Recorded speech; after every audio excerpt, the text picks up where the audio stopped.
Muy bien, bienvenidos con todos. Hoy vamos a hablar acerca de la regresión logística. Mi nombre es Franz Flores y vamos a empezar. Muy bien, los aspectos a considerar dentro de esta exposición son los siguientes. Primeramente, la definición de lo que es la regresión logística. Vamos a ver también las aplicaciones que se tienen en el mundo real, los fundamentos matemáticos con los que se cuenta, las diferencias con la regresión lineal y finalmente los tipos de regresión logística. Muy bien, empecemos con la definición. La regresión logística es una técnica estadística de tipo multivariable, que permite determinar la relación existente entre una variable dependiente no métrica, específicamente dicotómica, y un conjunto de variables independientes métricas, cuantitativas o no métricas cualitativas. Es útil para la resolución de problemas de clasificación binaria. Muy bien, ahora pasemos a ver sobre las aplicaciones.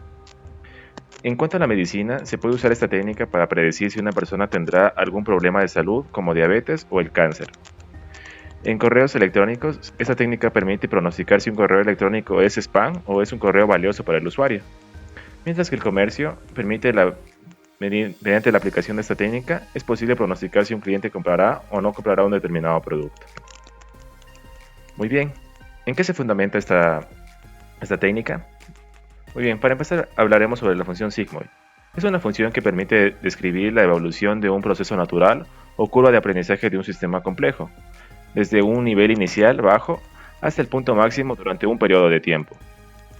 La función sigmoid tiene una gráfica similar a una S que puede tomar cualquier valor entre 0 y 1 y se verá más adelante. Y la fórmula con la que se trabaja es la siguiente, es esta de aquí. Muy bien, si la tendencia al infinito es positivo, la predicción pasa a ser 1, caso contrario es 0. Los valores mayores a 0,5 se los clasifica como 1. De esta manera, cualquier valor que se puede tomar cualquier valor entre 0 y 1 nuestra función. Si es que es 0,6, por ejemplo, pasa a ser 1 y se lo considera como sí, o si no, pasa a ser 0, por ejemplo, 0,4, pasa a ser 0 y se lo considera como un no. Mientras que si es que la gráfica se va al infinito positivo, pues pasa a ser 1, mientras que si se va al infinito negativo, pasa a ser 0. Muy bien, hemos analizado un poco acerca de la función sigmoid. Aquí tenemos la ecuación de la regresión lineal, y si combinamos tanto la ecuación de la regresión lineal con la ecuación de la función sigmoid, tenemos la ecuación de la regresión logística, que es la siguiente. Muy bien, ahora vamos a analizar otro aspecto importante, que es la diferencia con la regresión lineal. Por un lado, la regresión logística es un algoritmo de clasificación que permite dar una predicción entre dos opciones. Por ejemplo, pronosticar si es que en determinado día o en determinada ciudad lloverá o no lloverá. Mientras que la regresión lineal es un algoritmo de regresión que se utiliza para predecir un valor numérico. Por ejemplo, pronosticar la probabilidad de que llueva con fuerza cierto día en una determinada ciudad. Finalmente, vamos a ver los tipos de la regresión logística. La regresión logística binaria tiene que la variable objetivo tiene dos posibles resultados. Por ejemplo, una persona tiene o no diabetes, o si lloverá o no en cierto día de la semana. La regresión logística multinomial, donde la variable objetivo posee tres o más categorías nominales. Por ejemplo, predecir el tipo de vino que se servirá en un evento social. Finalmente, la regresión logística ordinal, donde la variable objetivo tiene tres o más categorías ordinales. Por ejemplo, predecir la clasificación de un restaurante en escala del 1 al 5. Muy bien, eso ha sido todo. Muchas gracias por su atención. Muy bien, una vez agotada la parte teórica, vamos a ver un poco acerca de la parte práctica del algoritmo de la regresión logística. Muy bien, en la presente práctica tiene como objetivo desarrollar un modelo capaz de predecir si un paciente tiene cáncer de seno o no, de acuerdo con las características del tumor. Para lograr el objetivo de la práctica, se hará uso del conjunto de datos disponible en la librería scikit-learn, específicamente en el dataset Breast Cancer o cáncer de seno. Muy bien, empecemos con el desarrollo de la práctica. Para iniciar con el desarrollo de la práctica, es necesario importar el conjunto de datos Breast Cancer y se lo almacenará dentro de una variable tal como se puede evidenciar aquí. Para tener una mejor comprensión, primero se analizará la información general que tiene el conjunto de datos. Por ejemplo, el atributo data, son datos independientes que tienen características del tumor para determinar si es benigno o maligno. Target son los datos de etiqueta o respuesta. Contiene un valor booleano indicando si el tumor es benigno o maligno. Target names son los nombres de las variables que se encuentran en la columna target. Desc es la descripción total del conjunto de datos. Feature names son los nombres de cada una de las columnas de datos. Muy bien, para conocer las características generales del conjunto de datos, se hace uso de Desc tal como se muestra a continuación. Entonces aquí podemos evidenciar a nivel general la información de nuestro dataset.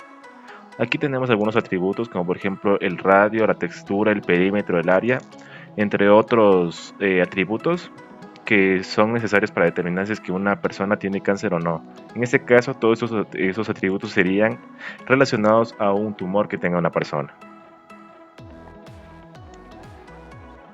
Además, como se pudo evidenciar anteriormente, existe la media, el error estándar y otros datos, entre el que se destaca el peor, o denominado así peor, que es la medida de los 3 valores más grandes. Además posee información de 30 atributos, los cuales están completos, haciendo que el preprocesamiento de los datos no sea necesario de realizar. Por otra parte, en relación al balance de los datos, se tiene registrados 212 tumores malignos y 357 tumores benignos, por lo cual se tiene una cantidad balanceada de datos y nos permitiría trabajar adecuadamente con el algoritmo, sin necesidad de a lo mejor utilizar algún procedimiento adicional. Ahora bien, en el modelo que se pretende generar se usará la variable X para los datos de data, mientras que la variable Y para los datos de target, y se los procederá a separar de la siguiente manera. Posteriormente se procede a escalar los datos, es decir, que se los lleva a todos a un mismo nivel de magnitud. En este caso específico, al existir diferentes magnitudes, unidades y rangos de las características de los datos, es necesario escalar los datos. Entonces aquí podemos ver cómo se escalan los datos mediante Standard Scalar. Una vez que están escalados los datos, es posible empezar a elaborar el modelo. Para ello se hace uso de la clase Logistic Regression de la librería Linear Model. Luego, mediante la instrucción feed, se entrena el modelo de los datos correspondientes y finalmente con la instrucción predict para realizar la predicción de los datos. Aquí podemos ver el proceso que se utiliza, que es bastante sencillo.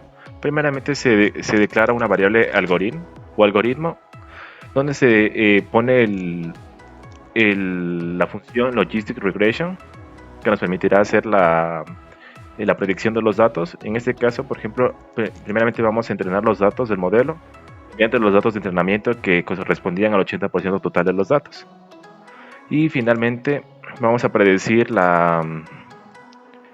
el algoritmo o los resultados mediante predict, utilizando los datos de prueba, que se corresponderían al 20% del total, como se explica en este paso de aquí. Muy bien, una vez que tenemos los datos, vamos a pasar a compararlos.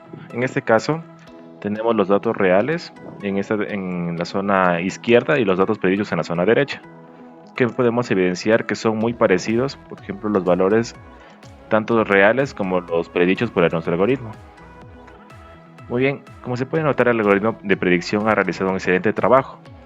Es necesario calcular sus respectivas métricas para validar el rendimiento del modelo. Pero para empezar, vamos a empezar con la matriz de confusión y tener una mejor idea de lo que pasó. La matriz de confusión indica lo siguiente. Primeramente vemos que existen 39 datos verdaderos positivos, es decir, que fueron predichos de manera correcta, mientras que hubo 70 datos verdaderos negativos, es decir, que fueron predichos también de manera correcta. Se ve también que existe solamente un dato falso negativo, es decir, que fue predicho de manera incorrecta, y 4 datos falsos positivos que fueron predichos de manera incorrecta igualmente. Es decir, hubo 5 datos que no fueron predichos de manera correcta y el resto pues sí fue predicho de manera correcta. Finalmente vamos a ver algunas de las métricas que se puede utilizar para evaluar el rendimiento del algoritmo. Primeramente se tiene la precisión del modelo, la exactitud del modelo, la sensibilidad, el puntaje F1 del modelo, que es una combinación entre la precisión y la sensibilidad, y la curva ROAC-AUC del modelo, que es el rendimiento del modelo en todos sus umbrales, y que representa la tasa de verdaderos positivos y la tasa de falsos positivos. Aquí podemos ver cómo se le obtiene a cada una de las métricas, y bueno, aquí finalmente podemos ver el valor que nos arroja cada una de ellas. Algo interesante es que todas están cerca del 0.95 más o menos, o 0.94, que lo cual es bastante positivo, ya que el valor cercano sería 1. En este caso, que sería sería un valor exacto. En este caso, pues podemos ver que nuestro algoritmo funciona de manera positiva. Y muy bien, eso sería todo en cuanto a la parte práctica, espero que les haya gustado.